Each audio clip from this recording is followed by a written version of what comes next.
Hi, I'm Jake Hill and I'm driving for Laser Tools Racing with MB Motorsport.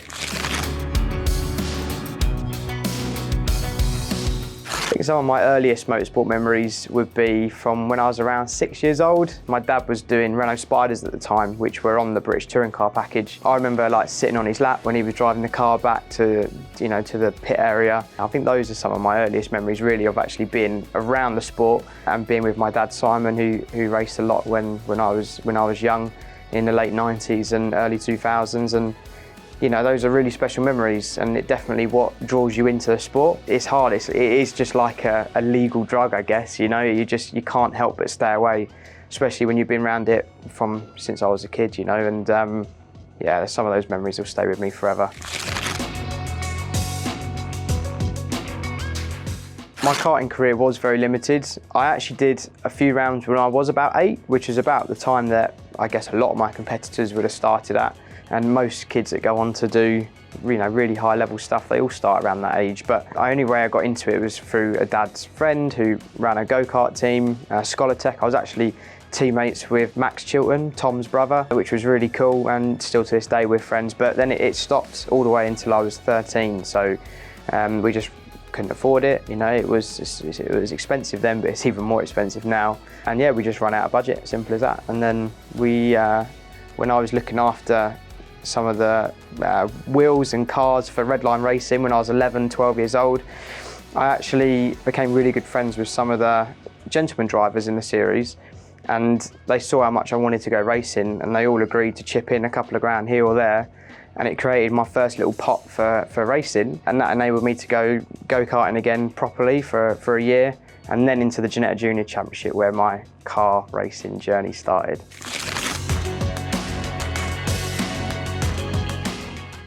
Yeah, literally 1 year in Mini Max as it was then, Rotax go-karts, and it was all right. I won all the novice championships because that's what I was. I was only my first year in it. I was racing the likes of Jodie Fanning, who's a good friend of mine, Tom Ingram, a lot of the drivers that we race against today. And yeah, it was okay. I wasn't the best go-karter. I think I'm a lot better in a car, but it was enjoyable, and it definitely taught me what I needed to know.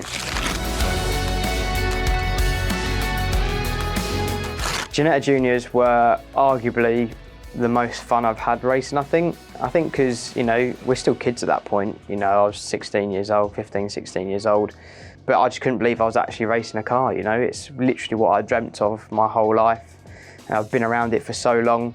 I'd seen the Ginetta Juniors for the last couple of years on the touring car package when I'd been around it, and yeah, it's just all I wanted to do, So here I was sat on the grid for my first race at, I think it was Snetterton in 2008 for the Winter Series, and yeah, it was just the most awesome thing ever. I crashed in qualifying, which is not ideal, but we went on to be quite successful, and the Winter Series was only 2 rounds, and the next round was at Rockingham, and we finished on the podium. So my progression, I guess, was quite fast. And then we went into the 2009 season. I won 3 races with only doing half of that championship due to funding. And then in 2010, we did the whole season, and I finished runner-up to Tom, but still became the most successful junior driver ever to done the championship, despite not winning the championship itself. So those were some really fun times, and the car was fantastic for a learning ground. And it's taught me everything I know, now really. And I think it's a reason why I'm so good in my historic racing as well, because manual gear shift, tyres that are rubbish, and it really makes you drive as best you can. So I enjoyed it a lot. Yeah, the rivalry with Tom did start in 2010 for sure. Tom was with a good team, I was with a good team. And to be honest, it was really just us, it was, I was better than him though, back then, I must say. I had him in my pocket most of the time. I was just either win it or bin it, so that was my problem. I suppose that still sort of continues to today a little bit, but I just loved it, and I really enjoyed racing Tom, and I think that's why we race so well together now, is because annoyingly we know each other too well. We raced against each other for literally the last, what's that, it's just 2010, so yeah, 14 years now we've been at it. Yeah, still to this day we're fighting hard, but it's all really fond memories from that time. I loved it. Yeah, the funding, as hard as it is, yeah, pretty painful at times, I must be honest. There's, I think out of the 16 years I've been racing cars now, half of those seasons have been part seasons due to funding, so it's not been easy for sure. You know, I only did a little bit in Carrera Cup, a couple of half seasons in British touring cars, half season in juniors, half season in big Ginettas as well, 55s. So it has happened throughout my career. It's just tough. It's only getting tougher. You know, luckily, I guess I've made it to where I am now in the nick of time before it seems to just be getting harder. I really don't envy anyone trying to come up now, unfortunately, because it just seems to be getting harder and harder. But yeah, I'm just really proud that we stuck at it, you know. I mean, we never gave up. My dad is a huge part to playing all of that. He just absolutely refused to give up. The amount of times he would get a sponsor for a weekend and would say to the guy, if Jake doesn't win both the races, I'll give you your money back, not knowing how he was going to do it. And luckily for him, I guess I pulled it out and won that race or whatever it was. So yeah, there were some dodgy deals going on, but we managed to make it through, and it was all worth it. You know, it's so special when you get to where you finally want to be. It was G50, so it's 2011, and we're at Donington Park. And it was qualifying, and you know, everyone's warming up, ready to go down. You see the other cars going down, and the team owner says, I'm really sorry, but I can't let you go out. I can't let you race this weekend. You know, nothing's been paid for, basically. So obviously I didn't really know what was going on at that point. I wasn't so much involved with the financial side of it. I was still only 16 at the time, 17, so Dad was sort of in charge of that department, but I was like, oh shit, you know, what am I going to do? Somehow Dad managed to make a phone call to someone and managed to get a couple of grand in just to pay for enough to get us out, basically, and we weren't qualified on pole, you know. So the times when you've been put under pressure tends to be the ones where you make it worth your while, but there was too many times like that, to be honest with you. It's not fun.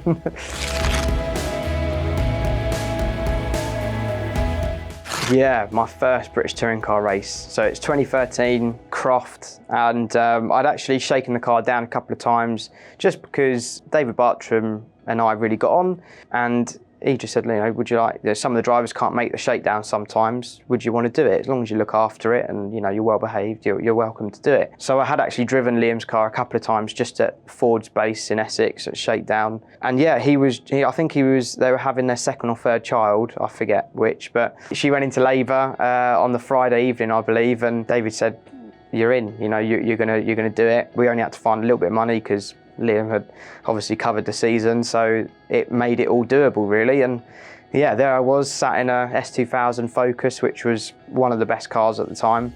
Again, what an amazing weekend, you know. I absolutely loved it. I couldn't believe it was happening. And we did all right as well. We won the Jack Sears, which was the trophy for the S2000 class, on my debut, and I just loved the whole weekend, to be honest. It was really special, and the touring car claws were in me at that point, and that's all I wanted to do.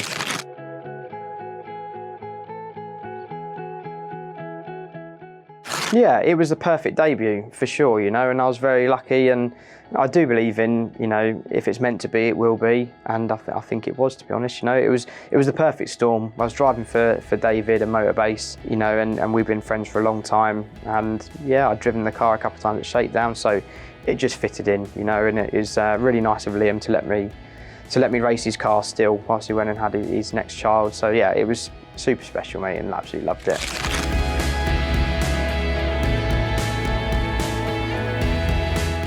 Yeah, absolutely. I think the years that followed from my debut at Croft, it was mainly just, you know, people dropping out, and they needed a replacement. You know, I replaced Nick Hamilton for a round, and I can't remember the guy who drove for Rob Austin, but you know, he was in Rob's spare car for a round at Brands, and did some stuff obviously with Tony as well in the later years. And yeah, it was mainly just because people dropped out and there was an opportunity to get into a seat for not a lot of money, basically, and that was perfect. It was just a way to get into touring cars, get myself known a little bit more without having to commit to a full season or do anything like that. So it was a nice way of introduction. Obviously, a lot of my competitors that I'd raced against in my previous stuff had started to do it full time then, and that's when I really wanted to get after them and get into a seat full time. And then, yeah, 2019, I would say, was really the start of my proper touring car career. I learned to fall in love with the sport again after a little lapse with Team Hard in the years, you know, prior to that. And yeah, Sean Hollenby sort of threw me a lifeguard rope and we jumped aboard, you know. It was awesome. I was teammates with Mark Blundell,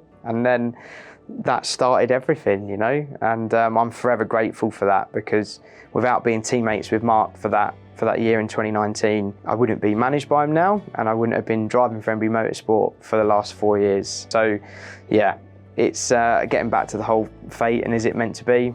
Yeah, that one seems to have happened that way. Being teammates with Mark was interesting because he's a huge name, as we all know, and it was fantastic for him to enter the sport for British touring cars, and obviously for me to be teammates with him. Perfect, you know, I've got the best of both worlds here, because the publicity's all around us because I'm teammates with Mark, and also if I can beat him and smash him out the park, then what does that do for me? You know, that's how I looked at it, is I had to just beat him every weekend, not because I'm horrible, but just because it's going to do me good if I can beat Mark Blundell, you know. So it was interesting, but yeah, we actually became really good friends. He openly admits he's pretty terrible in a touring car. You know, Le Mans cars and single-seaters are obviously his forte, and that's what we all know him for. But yeah, I ended up coaching him, basically. You know, we were going through everything. I was there by his side the whole time, and I think that's what he then saw, maybe something in me. Again, I knew that I'm probably good enough to try and go all the way, but having someone like Mark, especially in his position where he owns a management company, he's obviously interested in touring cars because he's doing it. You know, that was important, and so I just helped him. I was just myself, obviously fast, and managed to beat him every single round. And I think that's what started it all off, really. And then he employed me to drive for him for the next 4 years, as it is now.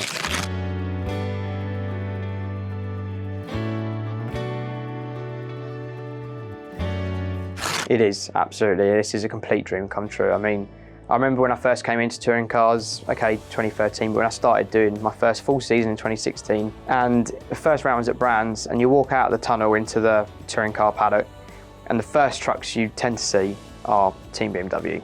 And I just remember saying to Dad, one day we'll get there, you know, and then we walked all the way down to the other end to where Team Hard were. You know, they were the last truck, and so we literally, as Drake would say, started from the bottom, now we're here. So, you know, that was super special, and I can't believe we've actually managed to make it all the way to Team BMW, and to have MB along for the ride and Laser Tools on their 10th anniversary for 2024 is going to be the best thing ever, really, best combo.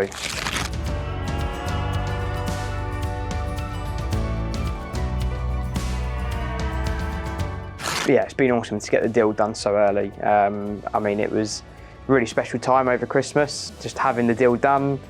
We've become a family of 3, so that's awesome. And it was just a really nice time just to not have to worry and know that, you know, we are in the best situation possible going into the 2024 season. You know, yeah, I literally couldn't ask for anything more, you know, and I'm just so excited for it. I'm absolutely buzzing.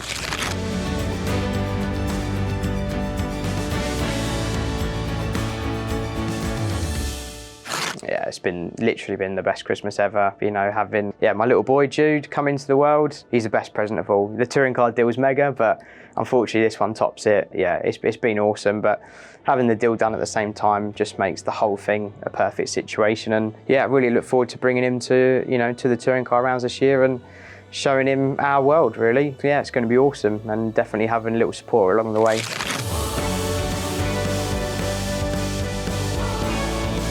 Yeah, I've been extremely lucky to drive all of the cars I've driven. In fact, just before Christmas, I'd driven my 100th racing car overall. So I've finally made 100 different racing cars, and that excludes track cars. It's purely proper racing cars. So yeah, I've been a really lucky boy to drive the things I have. And I think my passion just comes from being a fan, you know, like literally I just love cars, love motorsport. I have done from as early as I can remember. I'm driving a lot of the cars that I can only dream of driving or have seen race and think, wow, that's awesome, you know. And I do pinch myself every time I go to Goodwood or get invited to drive something else, and you know, you end up doing really well in it, but also you're sat in the cockpit of something that is just the best thing in the world, you know. And a British touring car is awesome, but some of the history of the cars that I've driven and all that sort of stuff just really adds up to more. It's, yeah, absolutely amazing.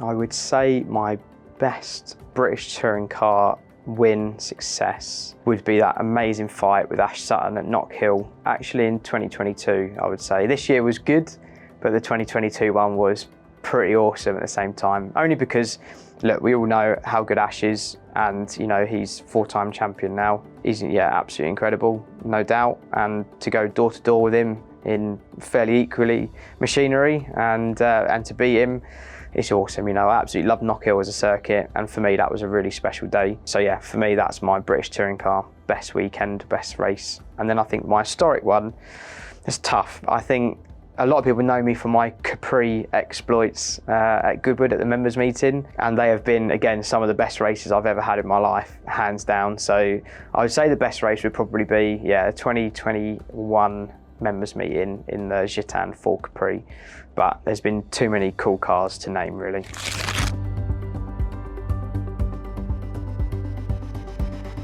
Yeah, it is. I mean, every year, you know, we go into, especially since we've been driving for BMW with MB, it's been a case of, can we win it? You know, that's always the question that gets asked. And as the years go on, the pressure creeps up a little bit, because it's like, is it this year? You know, is it our turn? And I think the harsh fact is it's never your turn. You know, you've got to earn it throughout the year.